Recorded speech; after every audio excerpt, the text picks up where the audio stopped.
All right, good morning. Here is the German Shepherd Commission.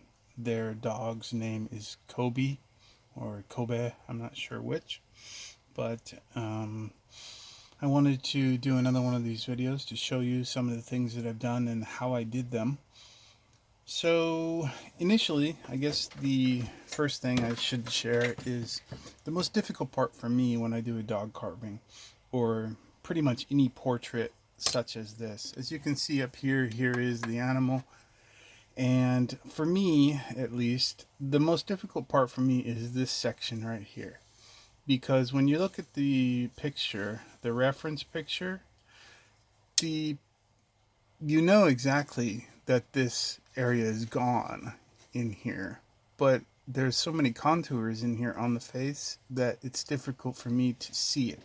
And even though intellectually I know the shape and I should be able to just carve that out and then go back in there and put in the contours and the shapes of the cheek area, it's still so unclear to me generally. So that area is generally the hardest for me. But in this case, I know that there are some contours here and here and here, here, and then of course the snout. So I'll probably cut a little more out of here and round it in here as well. There's contours here off the bridge of the nose, and then of course above the head there are some notches, or rather some nods up here on the head that stick out. So those have to be put in for shape as well before you start putting in fur. So for the most part, this is the difficult part for me. I'll have to round the head off just a little bit over here so that it goes back a bit more. And one of the things that was slightly different than other dogs that I've done in the past, well, yeah, different, is that each dog that I've done up to now, they've had a fairly square head. Certainly it comes up to a point, but it's a little square. And this particular breed has a very pointy head, as you can see here, super pointy. So I couldn't really rely on experience with this animal, so I had to make some adjustments recognizing what I was really looking at.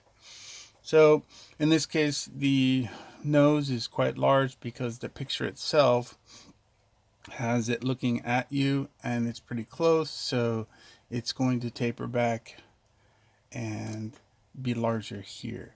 So some of this section area here will have to be cut back and molded in a little better, but for the most part you can see that I've got most of it correct.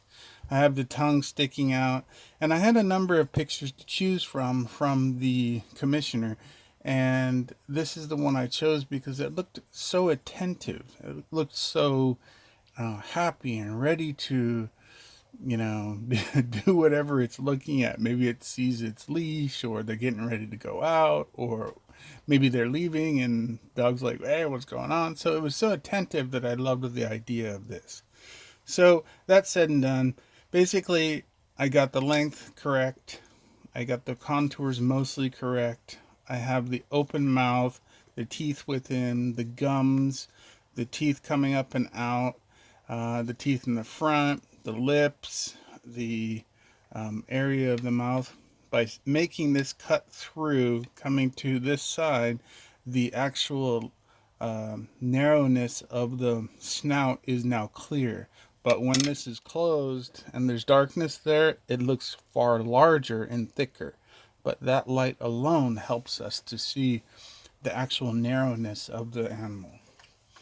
The other thing that I was working on was trying to set the contour of the fur. Now, fur is a little, you know, difficult in some cases, but if you follow the fur that you see in the animal and the waves of the fur going down to the feet, you can get these contours and you can see them in there. So I cut all of those contours in there, and then I tried to follow the direction of the hair itself. And this is a bigger animal compared to the previous animals that had more velvety hair and very short hairs. So I wanted these contours very distinctly noticeable, and then I wanted to cut in all of those hairs very largely. And then I will go back starting from the top and put in finer hairs leading down to thicker hairs all the way down towards the chest and the feet.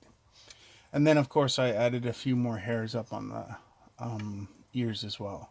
I will begin to put on hairs on the face, but I wanted to really get the contours of these hairs in first.